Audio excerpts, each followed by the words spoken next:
Welcome, thanks for being here today. So before I get started, I thought I would just give a little bit of background on myself, where I came from and why I'm up here. So right now I'm the e-commerce manager for Hasbro. I've been with Hasbro for about 6 months, so still very new in that role. Before that, I was with Johnson & Johnson, where I worked on not only e-commerce, but omni-channel strategy. So everything from the development of the product page, to the total e-commerce strategy, to digital marketing, and how that plays back in store. So today, I'm just gonna talk to you about product pages. And before I get started, per our legal team, I have to note that none of the images that I used here do I have the rights or ownership to, so just a little caveat there. But product pages, so what's really exciting about them? So why are they important? We all know why they're important, that they are our branded site. They are the resource that we show the consumer for every product that we have. But more than that, they're the final stop on the consumer's path to purchase online. So if you're on your website, on your phone, on your desktop, wherever, the product page is what actually drives a conversion online. So while everyone else is talking about content, I want to focus on the conversion aspect, because if you're not focused on driving that consumer to a purchase, then your product page is not giving you any help. So that purchase can be in-store or online for a product page as well. So know that you don't necessarily have to convert in the digital space. 56% of in-store sales are digitally influenced. That's a number that gets thrown around a lot. I'm sure many of you have seen those numbers be 65%, be 45%. I think they're always evolving. I think what's really key here is to know how it works in your category and with your brands and with your space. If you're buying baby gear, that number is probably 90%. If you're buying tennis balls, that number could be 10%. So really understand what it is that's driving that space for you. Item pages allow your brands to create a different experience than what you can do on shelf. So especially at Walmart, you don't get a lot of branded shelf units. You can create branded shelf units online that really curate your total product assortment, the total product experience, and can really help you give the consumer something new and different that they can't get just by seeing your product in store. So obviously, showcase product information. Lifestyle and scalable imagery is very important. I would say that's one of the most important things you can do for your website. If someone's looking at your product, whether it is a bottle of Listerine, because that's my previous world, and you've got 4 different sizes in store, it's very easy to know exactly what you want to buy. If you're looking at it on the website and you see the same front of bottle all the way across the shelf page, you have no idea what size it is, you have no idea what it's going to look like actually in your bathroom. Will it fit in your medicine cabinet? Does it have to go under the sink? So provide as much context as you can around scalable for your imagery. Also allow consumers to review other consumers' questions and feedback. I think this is the biggest advantage product pages have, and will probably be the most important thing moving forward with product pages. User-generated content and feedback is only growing in popularity. Whether it's on YouTube, whether it's on your product pages, whether it's on a competitive site, knowing what your consumers are saying about your products and how they're rating your products is probably the #1 thing you can pay attention to really change the momentum in your business and the conversion of those numbers. So today I'm gonna keep it really simple for you. I wanna focus on 3 areas: imagery, copy, and then enhanced and or user-generated content, because like I said, I really feel like those 2 are merging in that space. There are lots of different businesses here, whether it's Rich Context, whether it's White Spider, whether it's Tamara's agency, that can do a lot of really cool, really fun things with your product pages. They can help you create really unique experiences. I'm not gonna talk to you about any of that today. Those people are all here. They'll be happy to talk to you and answer all your questions. I really wanna focus on what you can do in your job every day. If you don't have a budget to go work with, if you don't have a team that's gonna help you set all of this up. The other piece I wanna talk to you goes back to something Amy mentioned, and that's updating your product pages. I know many of you out there are probably like me and have 1,000+ product pages that you're responsible for. So how do you create the best product pages for 1,000 different items? Keep them updated, keep them new, and keep them exciting. it's not really a task that you can do on your own. So what I would encourage you to do is to really take a look at your product pages, understand what's driving your conversion online, focus on your top 10%, and focus on any item pages where you have a media driver. If you're driving media to a product page and that product page is not converting, then you are wasting all of those media dollars. So pay really attention to your media drivers and also your top pages. All right. Excuse me 1 second, I'm getting a little dry. The lights are bright.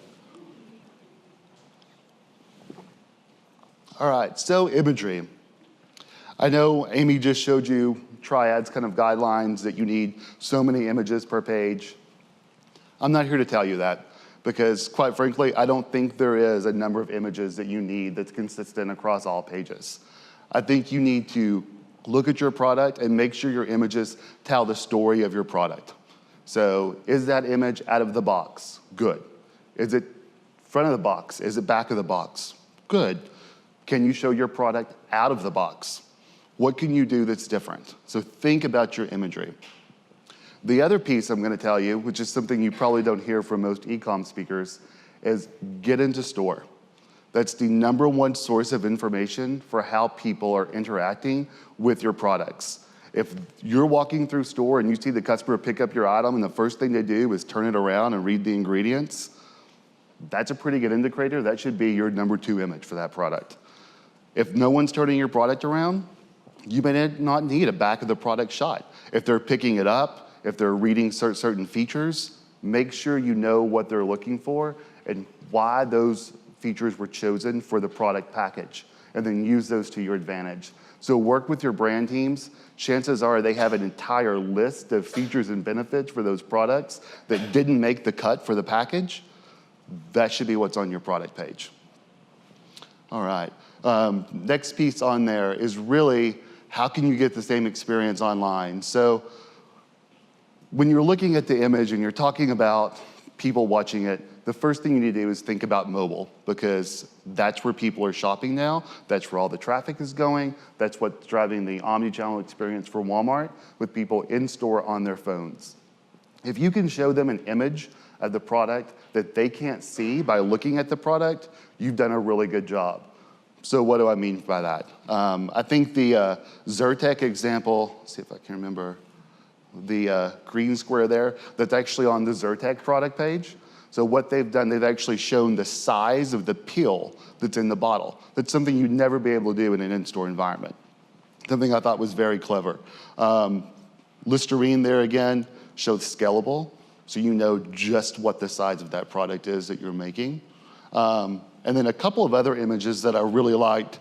And again, I'm sure everyone has some great images out there. I just randomly picked these based on product categories. Is Graco here with the Fold and Go that actually showed just how easy it was in 3 steps for mom to take that product from against a wall to push. The other piece I would show you is don't forget about lifestyle photography. It's very important that consumers see what that product looks like in use.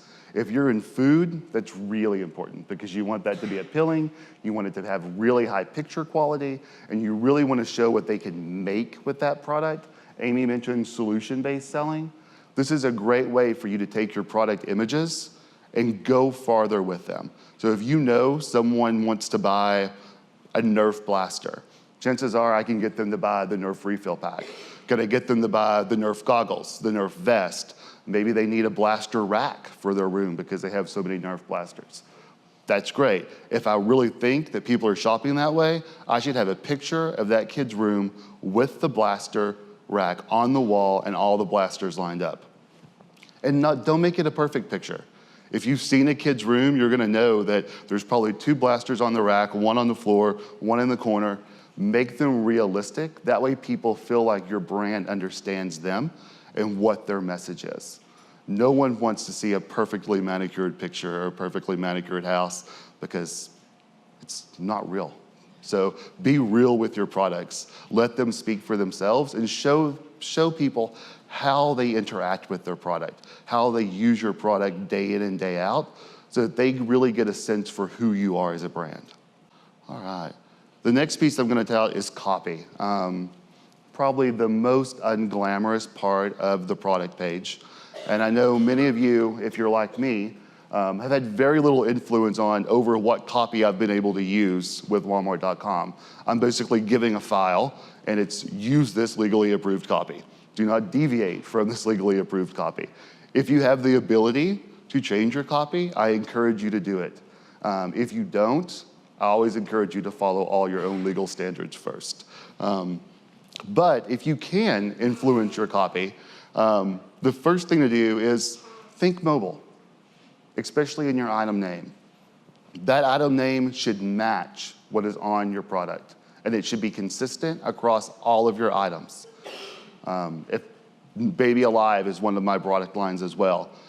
Every Baby Alive item I have on Walmart.com starts with Baby Alive, the sub-brand, the item detail, comma, size and dimensions.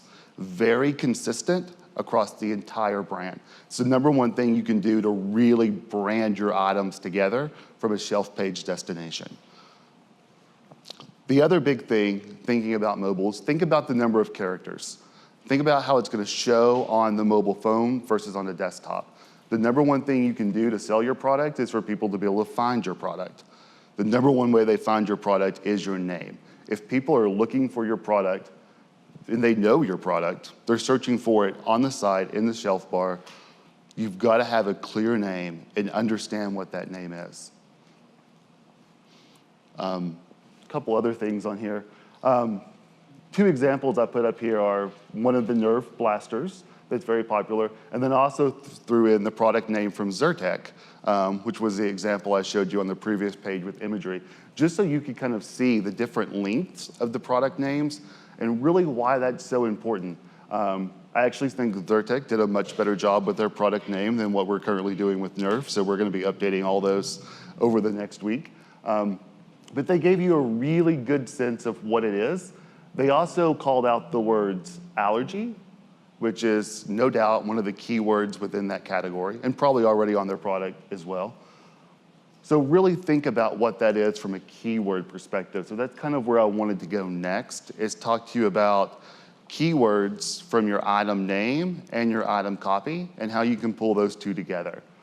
So we all know, I'm not going to talk to you about shelf page or search, but you're going to find your product. You've got to get to your item page. The first thing you see is the product name.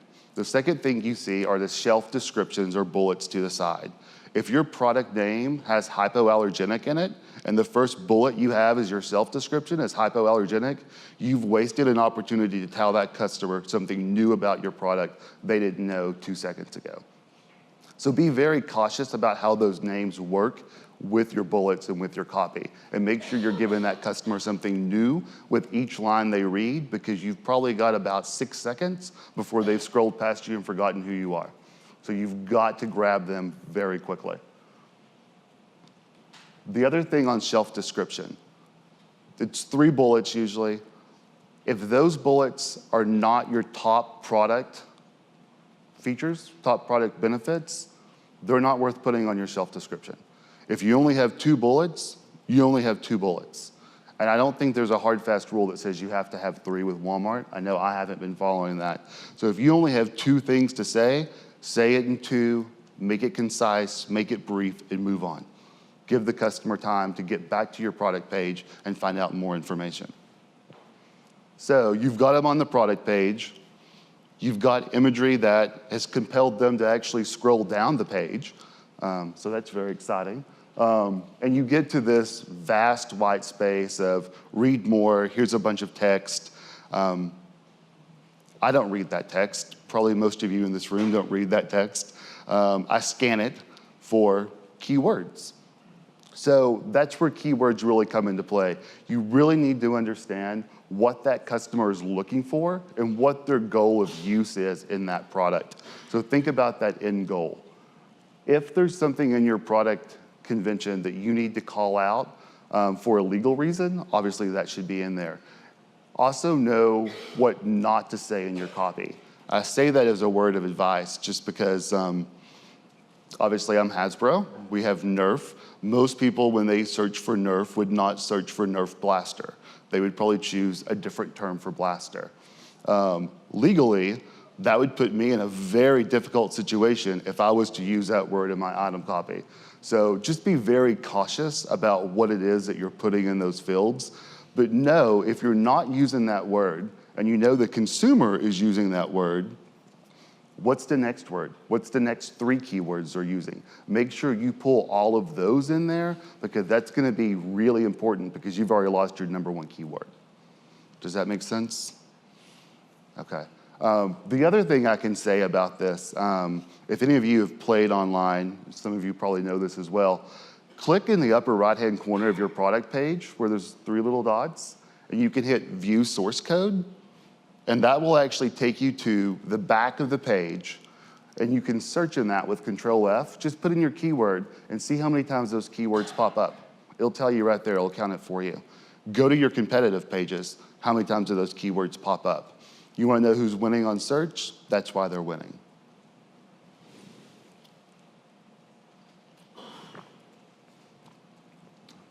On the product page, once you get through the copy, provided you can create your own copy, I would also encourage you to make sure you call out a call to action from the consumer. It's not enough to tell them about your product and what it is, but you need to drive a response. Your number 1 goal is for them to either buy that product right there online or to go in store and convert. If you want them to go in store and convert, talk about the store experience. Talk about where they can find that item in store. Hey, look for us on the toothpaste aisle of your local store. Look for us, with the mint sections. Whatever you need to do so that you can give that customer as much direction as possible for them to go in store and find your product. If you want to convert online, then make sure you call out, buy now, click to action. Do something that's gonna generate a response, not just put that customer there so that they're like, okay, great information, I'll think about it. Because as soon as they think about it, they've left your page, they're gone. You missed that customer. All right, any questions on copy? I've got a lot of stuff up here. Don't want to talk to you all this time, so please, if you have questions, just raise your hand as I'm going. I'm happy to take whatever you can. Yes? You talked about doing the source paging. You talked a little bit about that yesterday. Mm-hmm. Searching on keywords. You have the ability to manipulate that, do you? No, I would not manipulate that. I am not a coder. I use the Control F, I find my keywords, and I get right back out of it before I mess it up. And then you go to like content, Supplier Center, and integrate more keywords that maybe you might be missing. Yes, so what you can do is I take those counts. Actually, I will, when I meet with my brand teams, we have a health scorecard, obviously, which I hope it actually is the 87 Amy showed. That would be great. But what I do is I'll actually take this snippet right here, and I'll go back and meet with the brand team, and I'll say, these are the keywords you've told me that I should be searching for brands. These are the keywords that Triad has given me, that Walmart has given me, that Google has given me. And this is how you rank with all these keywords in your copy. And then I'll look at them and say, how can we make improvements? How can we make adjustments? Because unfortunately, it is true that a lot of companies just send out item copy to their teams and here, use this copy. And it's the same copy that's on Target, it's the same copy that's on maybe Amazon, maybe ShopRite, whoever your competitive space is. And so I know we talked a little bit about the need to have individualized copy. That's a big task for a brand team. It's a big task for a legal team. Make recommendations when you're with your brand team of small tweaks and updates you can make to know your consumer. One word I always try to throw at item copy, if I get a chance to, is value, because we know value speaks to the Walmart consumer. So I will even call out like little words or even change some of the words. Some of the words brand teams use are bigger words.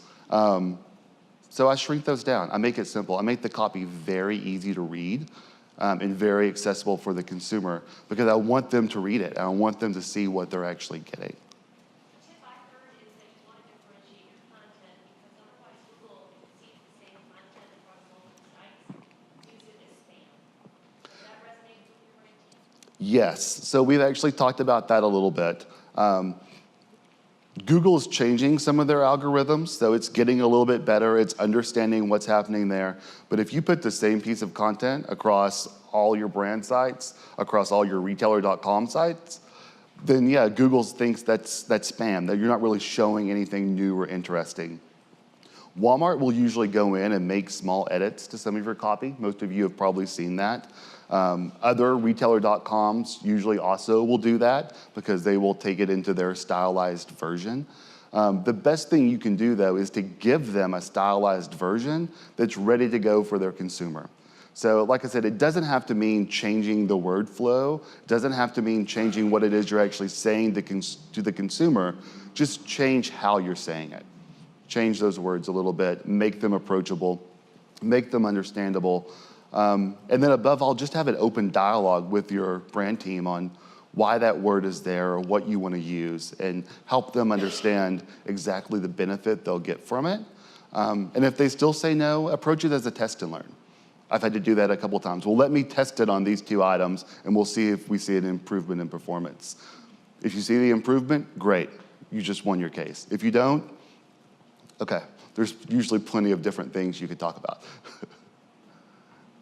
Yes? You gave a lot of great info on like images and stuff that's driving conversion. Have you guys done anything with mobile-ready imaging, knowing that mobile is kind of such a big push these days? We have a little bit. So what we've started to do is we've started to lower some of our actual picture image quality. Before, it was the biggest picture, the most number of pixels you could possibly get, which take a while to load on a phone. So we've cut that back a little bit. We're still obviously very compliant with whatever standards we need to have. We have not done specific mobile-ready imagery yet. I feel like that's a great step to get to. But I also feel like we need a platform that's ready for that, which I don't feel we quite have yet with Walmart, but I think it's coming very quickly. And I think the redesign, what I've seen from the redesign, is going to help it get there. Mm-hmm. Anything else on item copy? Oh, sorry. Yeah, thanks. We've talked a little bit about the order of importance in terms of keywords, things like that. Can you talk a little bit about the way that, so yesterday we heard like 198.2 characters in the title. Of course, that gets tough to describe an item so well. How does, when it comes to search algorithms, things like that, how does the indexing of the order of that title wording affect search?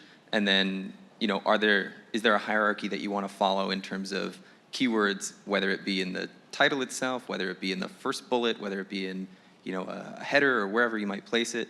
How does the order come into play that you place your important keywords?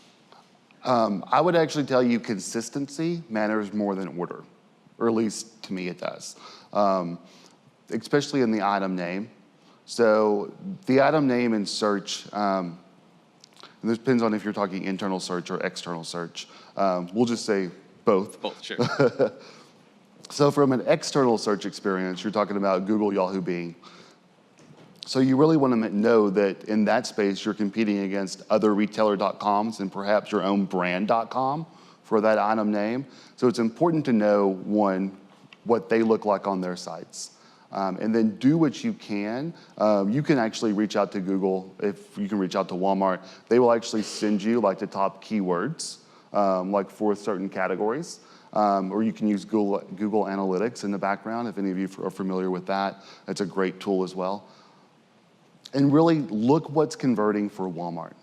That's where I would tell you to pay attention to the keyword there, and let it flow. Internal search, there is so much more that goes into how that product ranks than what it's named. Walmart.com has a very magical formula. I've been able to piece together bits and pieces of it, including names, keywords, number of reviews, clicks, conversion, and then this whole other unidentified area that's driving those rankings. But I would really, from a keyword standpoint, I start with the top. If it's the #1 keyword, then I make sure that's the #1 keyword I put in there.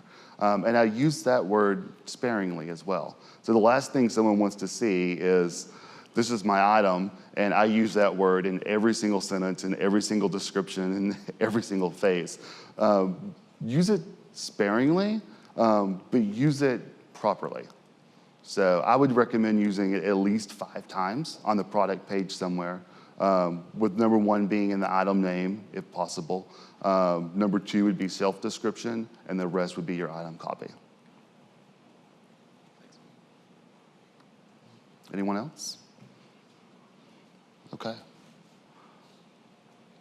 So I want to move on a little bit and talk.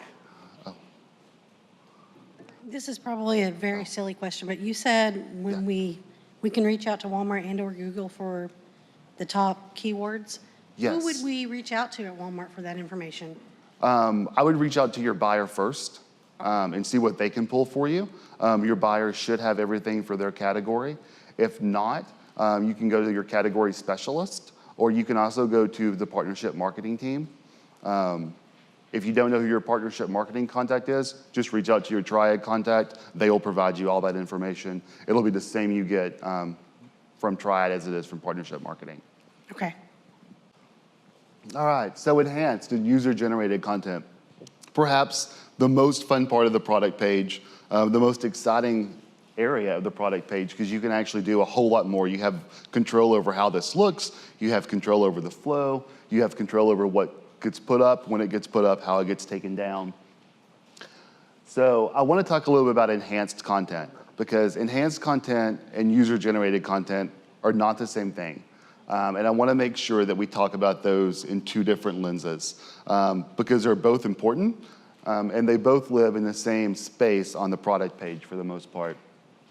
So first off, starting with enhanced content, the first thing I would call out is, yes, this is a Walmart requirement. Yes, they want all product pages to have enhanced content. Yes, you should absolutely do that. The second thing I would like to mention on that is enhanced content does not show up on the mobile web or the mobile app. So if you've got to spend your time doing something, pay attention to your imagery and pay attention to your copy before you pay attention to enhanced content. That's how I look at enhanced content. That being said, it is a requirement, and it is really important, and will help drive your search rankings, depending on who you talk to about that. But for enhanced content, so you run to a product page, you're scrolling down. Enhanced content is a chance for you to really interact with the customer on the brand level again. So pulling the brand story back in. I know when I was with Johnson & Johnson and we worked with Neutrogena, the Neutrogena story was on all of our product pages, and it was just a generic enhanced content version that went all the way out. And that's sort of how we fulfilled that immediate need for all the enhanced content across all product pages. As time moved on, and we were able to clearly identify where we wanted to invest, what items were really moving, and what was driving the business for us, we started making those updates and slowly going in and doing it by product line or product grouping. Or we would go in and we would look at it and we would make updates across the same size of all the items. So it doesn't just have to be one or the other. You can do lots of different things with enhanced content. Most of it tends to be fairly generic out there from what I see in full transparency.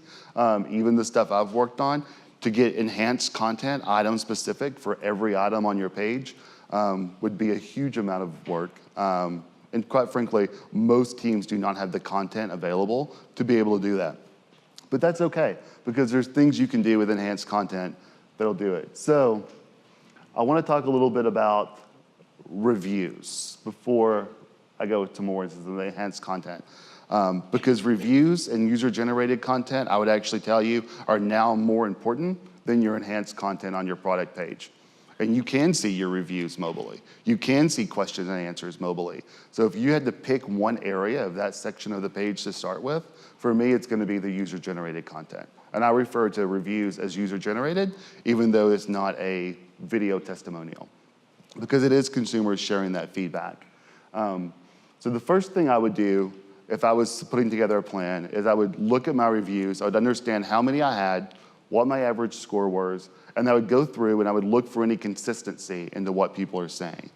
If you see a consistent issue or a consistent positive note people are calling out, that's something you need to address with your brand teams. If it's a positive note, hey, how do we pull this little descriptor back into the item copy somewhere else in the item page. If it's a negative note, how do we immediately make adjustments so that we can call that back out to the brand team? Very quickly, things can go viral about products, and you'll get a product that has 21 reviews suddenly go to like 200 reviews, which is always great to see. We always want reviews. But know what those reviews are, know what they're saying, and know how that's affecting the conversion on your page. If you went from 21 reviews to 200 reviews and your sales on that item are going down, that's not a good indicator. So track it regularly. I track mine monthly. It's a simple report you can pull from walmart.com, retail link, and it actually shows me the number of reviews and my average star rating. And I just kind of keep a track of it. And I have a formula, I think I use plus or minus 20%. And anything that's changed or improved more than that, I go in and review just so I can understand exactly what it is that changed about that item. The other piece is question and answers. So if you are not engaging back with your consumer through that question and answer portal on your site, you are doing yourself an injustice. It doesn't have to be you. Most of your brand teams actually have someone that will do that for them, or you can hire a third-party service that can do that for you as well. But responding to that consumer and having that ongoing dialogue with that consumer is key to understanding how consumers are using your product, why they're buying your product, and most of all, they can alert you to any issues before you actually see it in other data. So ask the questions, answer the questions, and if you see a sudden rise in any of those or a sudden decrease in those, pay attention to what it is and make sure you investigate it. All right, so on reviews, there's basically two kinds of reviews. Obviously, syndicated reviews, which would be brought over from Bazaar Voice via any of your brand.coms. And then you actually have what I call unique reviews, which are reviews from actual shoppers. Or if you use the Spark program, it could be reviews from product samples. Make sure you understand what these two review types give you. Syndicated gives you count. Count is important. That helps you rank higher. Unique actually will tell you those are Walmart shoppers. So when I go through and I filter those, if it says by Bazaar Voice, I scan down till I see actual shopper, actual consumer, and I start reading the most recent ones. And I go through and I look for anything that tells me anything that's consistent across that product or across that brand category. So if I look at Nerve, for instance, which I do kind of one brand a month. So next month with Nerve, last month with Baby Alive. I just kind of rotate those through. For Nerve, what I do, I go through and I immediately look, are there any changes in words? Or people talking about the ammo that fills them, the loading process? Did they have any questions about gifting? Was anything given back? And then I try to incorporate as much of that information back into my item copy or my item pages, and that's what I use to update those. Because if I'm using that, I'm actually using what customers are looking to get right then. It's the best source I've found to help drive that interaction. If you're lucky enough to have a consumer insights or a shopper insights group on your team, pull those people in. They can gather so much information from what these consumers are saying on reviews and how they're responding to questions and answers. That should be part of what they're reviewing and putting together for your team. They should be sharing that back with not only you, but to your store sales team as well, because if that is a question they've got on .com, that's a question that consumer has in store. And we need to make sure we're addressing this. All right. Video content. Video content, also hugely important. Most of ourselves now have attention spans of about 6 seconds. So if you're putting a 1.5-minute video on your page describing what to do or how to do something, you're probably not helping your consumer very much. So understand what the purpose of the video is, understand what you're trying to achieve. If you're using your national TV spot on there, that may not be a good ad for that product page. If you can cut your national TV spot down to 15 or 6 seconds, or have the brand create that when they're working on TV spots for you, even better. If they can customize a Walmart specific one for you, even better. course, in order to do that, you usually have to get on the front end before they shoot everything. So work again with your brand teams. Your brand teams are your #1 resource for getting the content that you need. At least in my world, they are. It could work differently across some other organizations. The product video should be how to use. It should be identifying what is in the product. Is it something new? Is it something different? And it should really answer any questions. It also gives you a chance in a video to pull a whole line of product together. So in the Nerf example I mentioned earlier, imagine if in that video you've highlighted the blaster you're really trying to sell on that page, but then it pans to the kid's room again where you've got the blaster rack and you've got all the other blasters, you've got all the other ammo, everything you need for your Nerf collection. And try to sell them a play experience, not just an item. And I use the term play experience. It could be a gifting experience. It could be a eating experience. It could be a I'm having a baby experience. But create an experience. Create a place for them to come back to get ideas and for them to understand what it is that you're really trying to do for them. All right. Influencer content. I know that's been mentioned a couple of times. There's lots of really, really good influencer groups in this town for you to use to get information. If you're able to do Walmart-specific influencer programs, even better.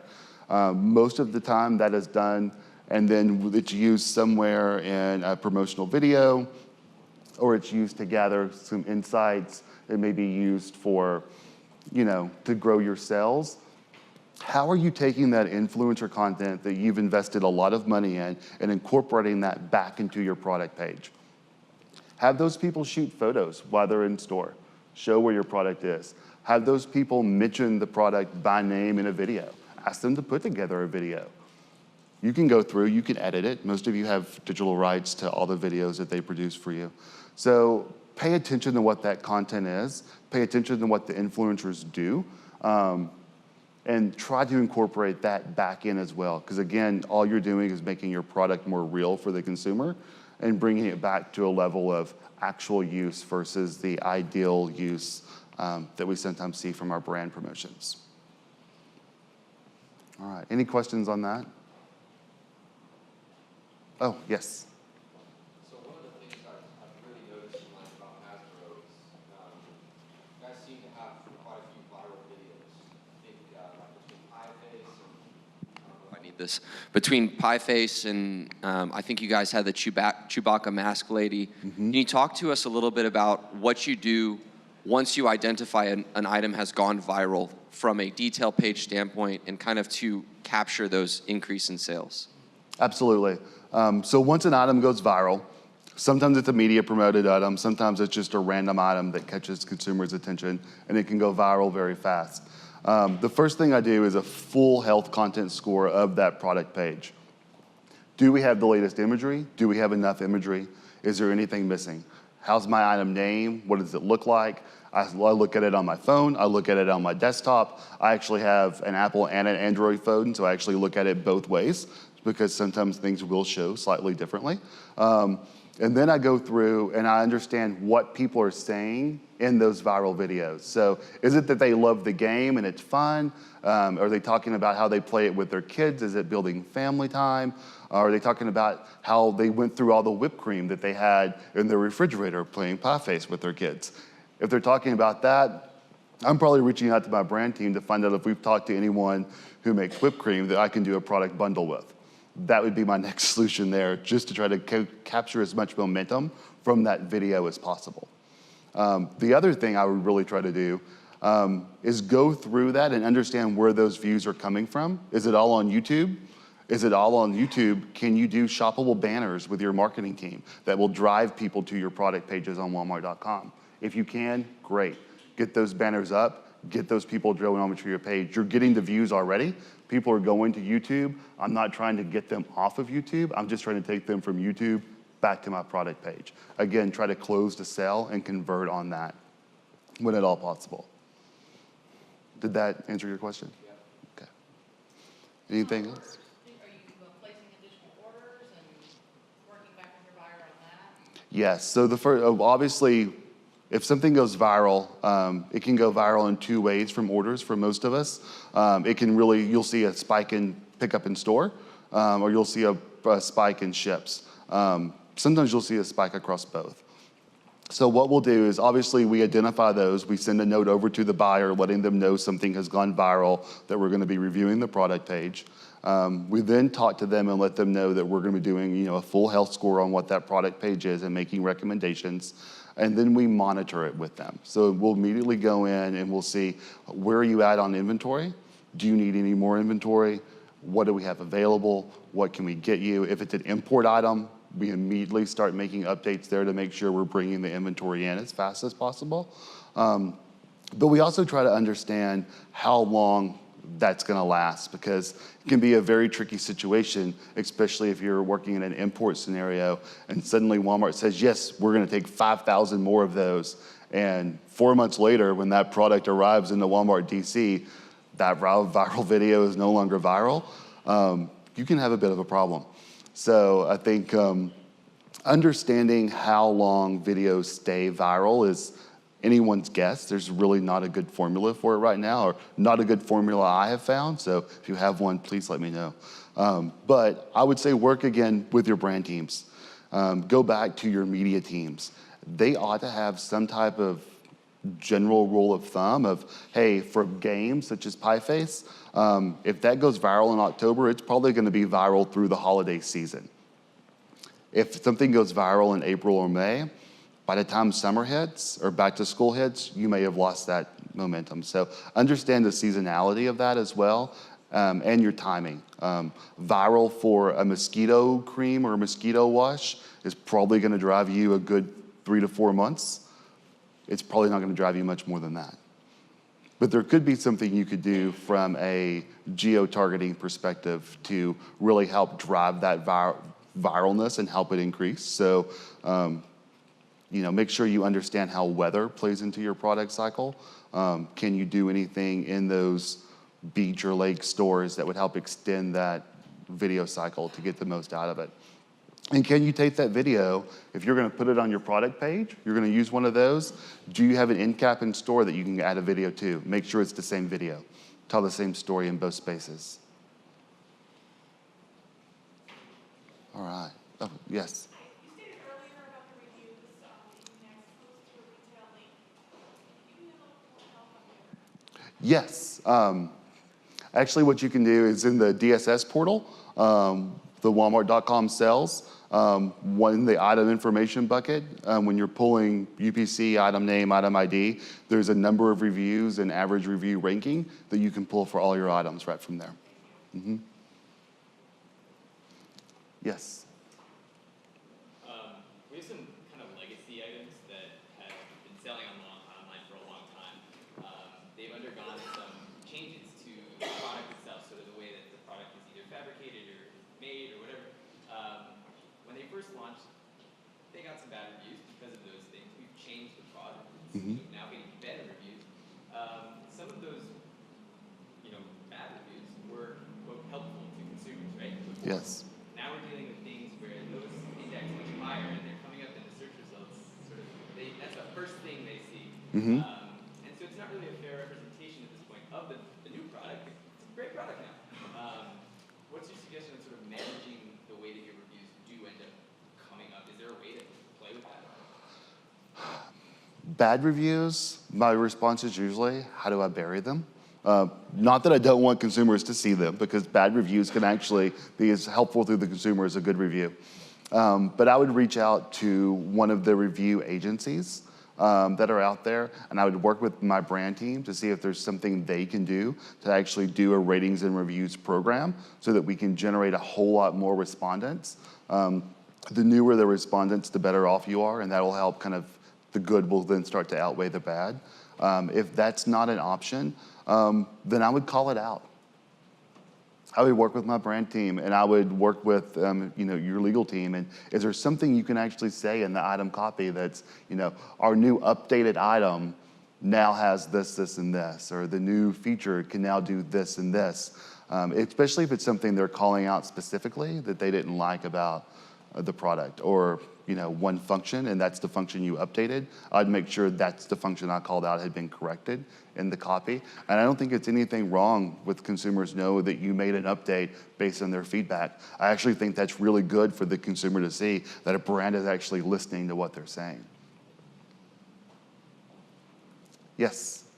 I was just going to tell you when they were asking about where you could get your number of reviews and what they are. Another one, if you're using Supplier Center at all, Yes. it's all right there. If you download that form, it has all your content, like what your current content is, without having to go online and look at it for all of your items. It has your number of reviews and what your star rating is.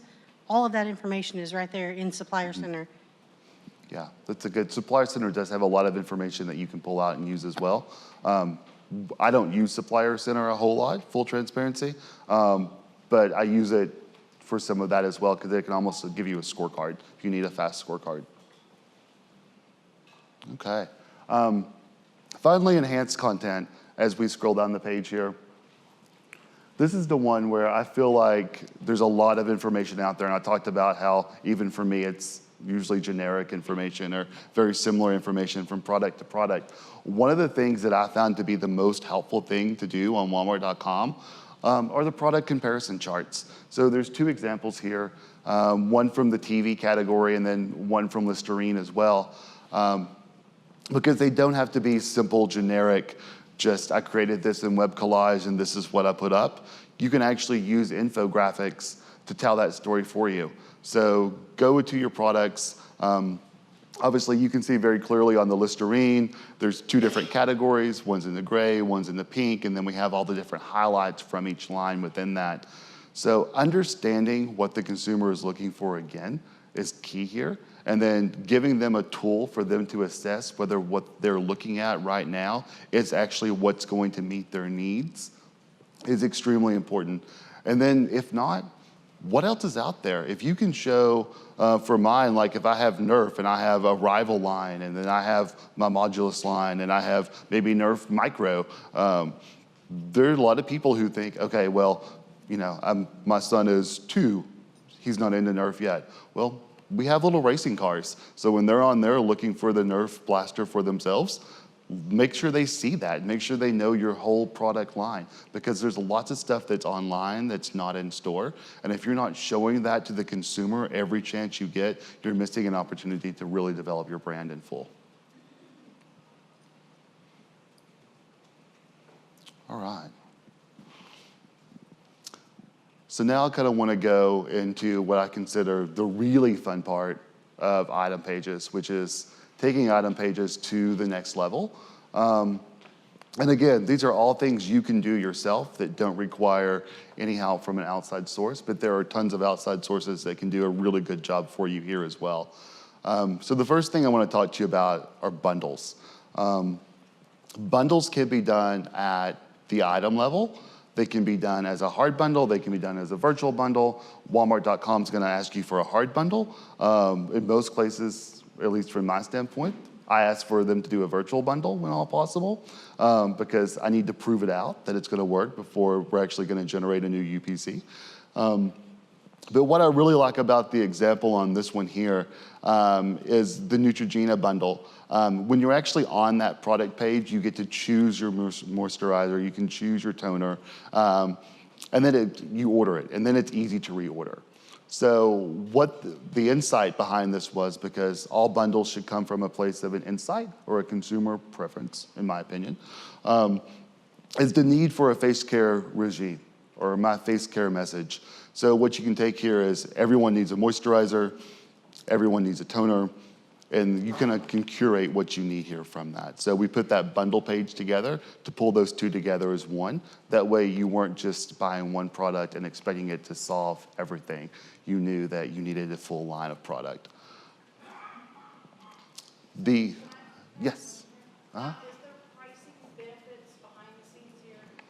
There can be pricing benefits behind the scenes. There are also benefits for both bundles, variants, and collections from a search standpoint, which is really important because you're now aggregating all that product information together. So that actually, to me, is a better reason to do this than what you may get from a cost saving standpoint. In fact, if you're doing virtual bundles, Walmart.com may request that you help fund them part of the big fees for the virtual bundles.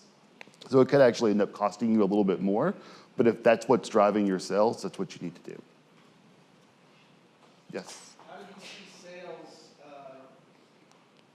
How did you see sales actually report on the bundles? Was it reporting as a bundle or as the individual unit? So if you're like me, you pull your sales directly from Retail Link or you get a feed from your buyer. There's no bundle report. If you have a VAP, sometimes they're able to help kind of piece some things together on the back end for you. So what I do from a bundle perspective is I know the items that are going into it. I make sure I have at least a good history of their performance and what it looked like. And then we compare that performance to after the bundle. And it's not a precise method, but if I see sales on that item go up 20%, then I know that bundle's driving it. However, if you create a bundle page and you only see that spike in one of the items, then that bundle page is not what's driving your sales. So it's not the best method. It's kind of a back end, but it's the way that I've been able to do it that at least shows the best. Yes?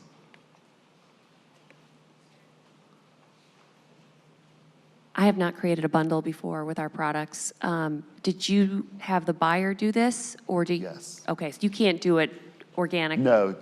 You need to work with your category specialist or buyer to have these implemented. And in most cases, they will want to approve them as well.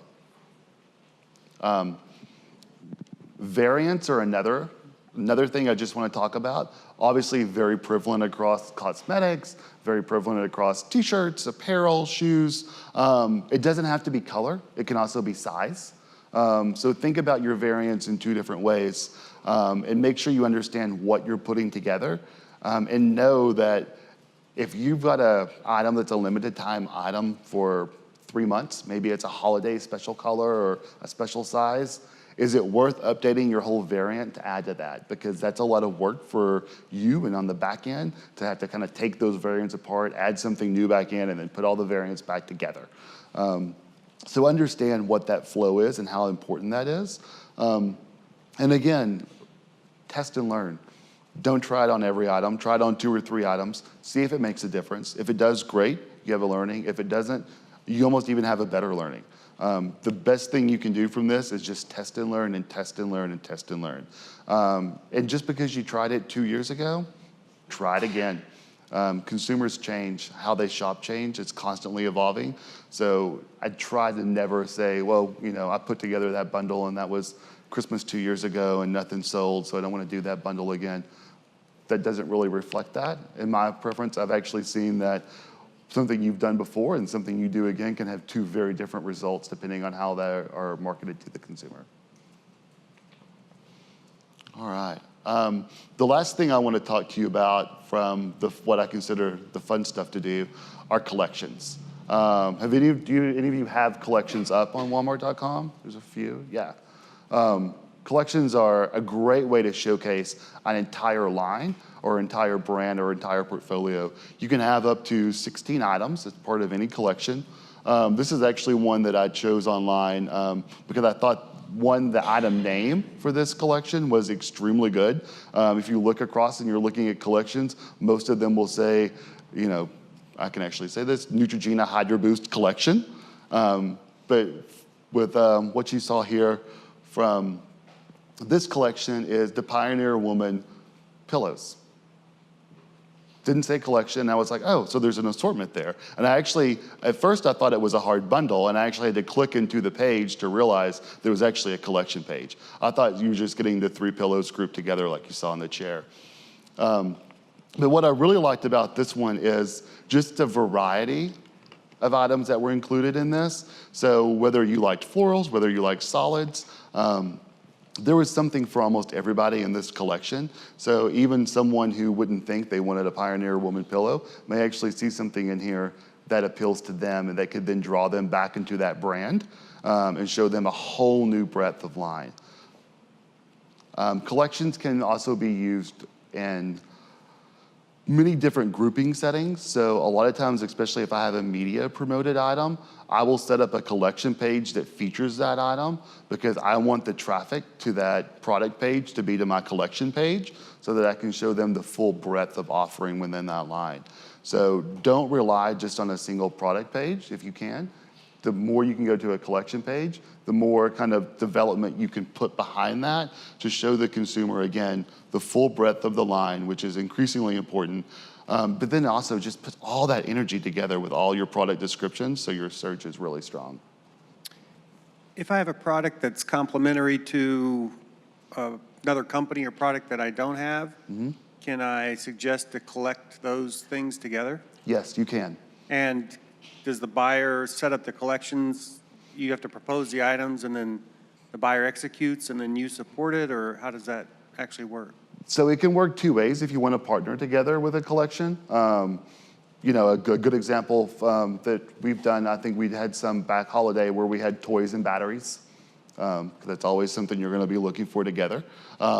So what we did is we actually reached out. So we made the contact with the local team here and said, hey, we would like to feature some products of ours with you on our, do a collection page together. Are you interested in this? Is it okay? Some people want to be actively involved in that process, some don't. If you don't know the supplier to reach out to or you don't have a contact there, ask your buyer. He'll go get with the buyer for that line, and sometimes they'll share with you who the person is, or they'll just get that approval for you. But the buyer or the category specialist does have to set up the collection page. And there are some special requirements that you need for a collection page that you may not need for just a normal product page. So in the Neutrogena example down here, that's a different product shot than what you're gonna see on a typical product page. That's a group shot. You may or may not have those available. So understand what content needs you have. For this one up here from the Pioneer Woman, that may or may not be on a typical product page either. It's definitely not her hero image. So understand what that content looks like and what those needs are gonna be so that you're ready to go when the time comes to set that page live. All right. There's Yes. a question. Is there a cost associated to get a collection page? There is not a cost associated to get a collection page. It is a time ask for your buyer. So know that you're asking them or their category specialist to spend some time curating this assortment and putting it together for you. So be respectful for that. Don't send them a request for 25 collection pages to be live by Friday, because that's probably not going to happen. And make sure you have the content for it. And then most of all, measure it again. If you've got all these items together, again, like a bundle, if you're not seeing a lift in sales on any of these items since you put them together on a collection page, it's probably not a compelling collection. It's probably not doing anything for the consumer. So take it down, pull it apart, throw those items back on something else. Try it a different way. Always evolve that process. These serve as basically 16 PDPs right there because you can click through to any of them. So you've got a great opportunity to really showcase some different information and some different insights. And you may want to update your collections on a regular basis. Maybe you need a Easter collection for spring. Maybe it needs to be a Halloween collection. Maybe you need something that rotates in and out for weather. Maybe you need a beach collection. Maybe you need a fireplace collection for winter. Just think about what it could be. And then when you're naming your collections, this is where you actually have a lot more flexibility legally than where some other people do. Pay attention to how consumers are searching again. Go back to those keywords. Are they searching for pillows, plural, or are they searching for one word? What can you do to incorporate that back into your name so that that collection is the first thing that shows up when people type that in? Because it's going to take time for them to gain traction on the site as well. The other really great thing about collections, if you go to any of the product pages for any of the items on the collection, and you scroll down, and you'll see the related products, the first picture it'll show you will be the shop the collection for anything that's in a collection. So immediately you can hit that collection button and go back out to everything. So collections, I've had a lot of success with collections. I feel very strongly about them. I also feel like they should be done for the right reason. Not everything needs a collection. So just make sure you have a clear goal and objective while you're putting them together as well. All right, yes. So you mentioned the a VAP or vendor accelerator. Can you explain a little bit about what that program is and the advantages that come along with that? Yeah, so the Vendor Accelerator Program, some of you probably have a VAP. That actually exists. I don't believe you can currently sign up for one. I think they've closed the sign-up period for that program. But that's actually a person that will sit with your buyer, your category specialist out in San Bruno. And they are your resource for item setup. They are your resource for item maintenance. They can put these collection pages together. They can update the bundles for you. They can help you check the sales. They can run those analytics. Because if you're a party of one, like most e-commerce people are, you have a lot on your plate and a lot to get done. And the analytics behind how this is performing is a time crunch. So they will actually work with your buyer. They'll make recommendations for you. And they also sit with that buyer. So they're hearing a lot of the day-to-day information, and they can feed a lot of that back to you. So you'll know what's happening across that category. Obviously, they're not going to share with you any competitive information they might see or anything like that, because that would be a violation. But they can share with you category information or what other people they're seeing doing. If that buyer is seeing a sudden, rush in request for collection pages from a consumer, or a sudden rush in collection for bundles, they're going to know that. And while they may not share with you that information, they can encourage you in your next meeting with them to, hey, you may want to look at collections, or hey, you may want to look at bundles, and put some things in the back of your ear just to help feed that as well. Is there a documentation on Supplier Center or knowledge base on how to create variants or collections or so forth? There used to be a portal. I believe it was in the docs section on Retail Link, and it was kind of a Walmart.com supplier toolkit. I have not seen that out there recently. I'm hoping they're revamping it for the relaunch, and that they're going to put that back out. If you have any questions, I would encourage you to reach out to your buyer, and they'll provide that for you. I know that item maintenance form, for example, just got updated. We got sent those new ones yesterday. So there's a lot of things coming with the relaunch that may change. But your buyer category specialist will be happy to provide you any of the forms you need to set it up. And they actually may have very different requests, because not all the forms are standard across departments. So if you're doing one thing over in apparel and then you also have something back in sporting goods, those buyers may want that information sent to them in different formats. Okay. All right. Well, that's it. So if you have any questions, let me know. Great. Well, thank you all for your attention.